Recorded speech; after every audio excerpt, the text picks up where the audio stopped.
Welcome, ladies and gentlemen. This is the Peace Dealer. Ooh, let's get it. Let's get it. Oh my gosh, this is so amazing. Only because, for those of you who saw that transit talk last night, if you saw my transit talk last night and then you saw the news this morning, you know what time it is, baby. You know what time it is, baby. People freaking blaming all sorts of things, but we know it's the fourth horseman, death, because it has begun. If you know what I'm talking about, you didn't see my transit talk for Venus and Capricorn. I might have played the Undertaker theme like 3 times just to let people know it has begun. And, in preparation for Jupiter and Pisces, because Venus and Capricorn is going to end with Jupiter conjunct the Sun, conjunct Neptune in Pisces. Yep. And right after that is Pluto and Aquarius, mass extinction events. So other than that, it's just kind of interesting how last night I made it a point to let people know you might find that there's more cases of mass deaths, and time didn't wait. There was no slack on that. That's what I'm saying. If you've seen that transit talk, people have their theories, but you know what time it is. You know what time it is. You know what time it is. That being said, welcome to your magical moon message. Moon in Sagittarius, Sun in Scorpio. Nothing is going to be the same. This is a Uranian cycle. This is a new moon opposite Uranus. Did you think unexpected crazy stuff square Aquarius with crowds wasn't going to happen? Come on now. Come on now.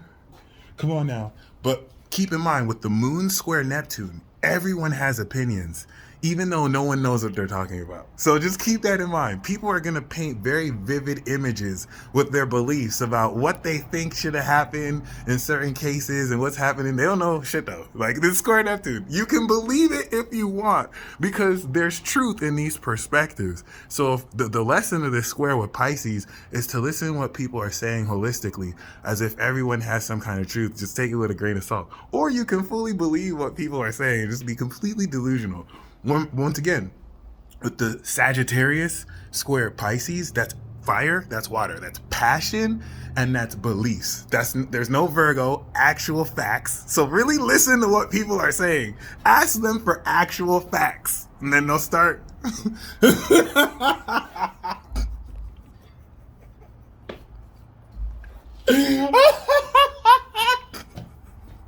All the Virgos is dying laughing right now.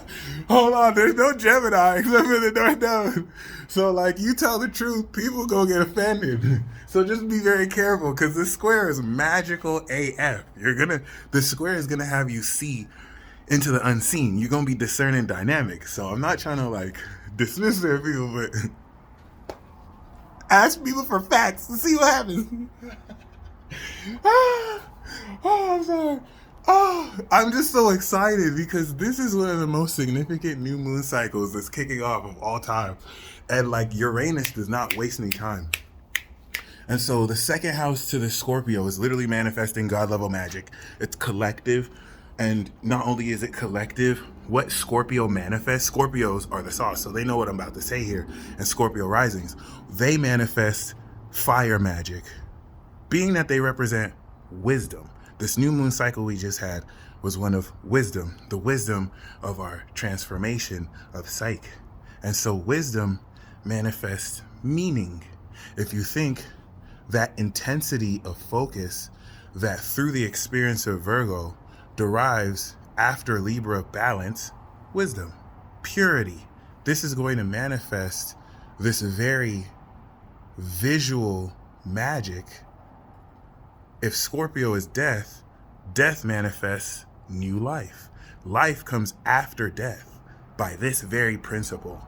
And so, given this manifestation, the Scorpio-Sag axis is one of the most magical axes of all time. With Uranus here, it's not that something unstable happened. It's that unstable occurrences are activating. So, don't get so caught up on certain trivial instances when you're in the middle of a war right now. and you're being affected with stuff right now, don't get so caught up on news you see on social media, getting on your Sagittarius high horse like, this is what I believe, this is what I believe. You gonna be a target, you gonna get picked off. Pim, pim, pim. Like, come on now. Let's remember what time it is. Pestilence has knocked off 5 million people since March 21st, 2020. Saturn wasted no time. This nigga went 0 degrees in Aquarius. Lockdown, bitches. What? You want to post what? Censored, bitches. We ain't ever seen anything like that. Tell me you've seen anything like that anywhere. Wait. Tell me you've seen anything like that anywhere. Did Tom treat us like this? We all owe Tom an apology. First of all, Tom let us put music on our profiles. Tom let us customize that shit anyway. I'm just saying, okay? So, Saturn went 0 degrees Aquarius, and now you don't even know whether you can say what you want to say. Is this gonna go viral? Is this gonna get banned? I don't know. I'm not even going against guidelines. These motherfuckers are saying I'm being harassing. This is crazy. And so just keep that in mind, because now Saturn is about to go in Aquarius. And this square to Scorpio is not making things any easier. If you remember, it's an intergalactic war, you'll know there's a drama in the heavens, and as above, so below. So just keep that in mind, because the moon in Sagittarius, relative to this new cycle of transformation, is manifesting. Remember, moon is understanding, the visual understanding. It's almost as if, mutable signs are perception. So we're manifesting a perceptual understanding of how to see the higher meaning of this transformation we're going through. And I don't know how to say this without mentioning aliens and ghosts, because this is what takes us to a new level. It's crazy the way certain programs and narratives block you from seeing things properly. But this moon in Sagittarius will attune you. That square to Neptune is going to challenge how you believe in what you see. This is where Virgos and Geminis are going to be laughing at you, because we actually complete the mutable stuff. So we actually have the facts. And it's like, yo, you dead ass believe this. You embarrassing yourself right now. You have no proof of what you're saying. What do you believe? No, yo. I know Virgos are exorcists. Ask people for facts. The inner demon comes out. What do you mean? Facts are racist. Hold on. Anyway, it is what it is. You want to have fun with this, because Sagittarius is literally ruling the 9th house of comedy. So there's a way you can kind of literally mutably change your perspective to kind of see beyond the more seemingly, personal events here that seem urgent, but really aren't. So keep that in mind, because once again, when we go through mutable sign transits, as a fixed sign, we're manifesting a change in perception. Does that make sense? So by the time the moon goes into Capricorn, you have ascended the meaning of what you see, and you're going to now, Capricorn cardinal, take action with that change of perception. So why is this important? This is one of the most supernatural changes in perception that's going to have you, in a very short amount of time, accelerate the understanding of, now we're activating this new moon cycle, how to manifest superpowers. Remember, especially if you saw that transit talk and the new moon ceremony, we had a literal party. It was fire. Okay. Everything moving forward from here is now exponentially beyond what we're used to. And you want to think of this square to Neptune as fundamentally changing the basis around how your brain processes supernatural phenomena. You know a bit of what I'm saying because you see synchronicities every day. That's a part of it. But now Mercury is in Scorpio. So your capacity to process this information is deep. And if you don't know what I mean, look for a Mercury in Scorpio. If you find anyone with a Mercury in Scorpio, ask them to share how they think. They get to the bottom of everything. They're looking in an experience And as they're talking to you, they're seeing how the way you shook your clothes while you said something has something to do with trauma within you. They're seeing how that person who shook that person's hand is actually a spy. Like crazy stuff that if they told you, you'd say they're reaching. You say they're reaching. But not only that, they just got the detective's mind.